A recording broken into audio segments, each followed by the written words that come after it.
C'è anche, si parla anche di consultori, proprio la Regione ha finanziato in rete 49 strutture pubbliche e private e lancia lo sportello famiglia, quindi rimaniamo un po' in tema.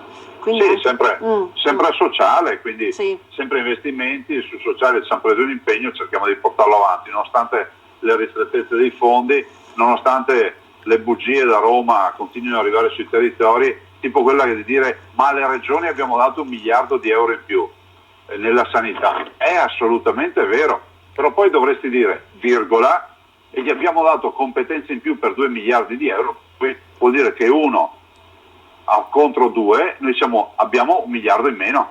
Questo è quello che è accaduto, cioè c'è sempre il rovescio della medaglia. Purtroppo ormai sono abituati a raccontare ai cittadini solo una parte dell'informazione, invece va raccontata tutta l'informazione. Mi hai dato 1 miliardo in più e mi hai dato competenze che superano quel miliardo, per cui io vado in negativo rispetto all'anno scorso.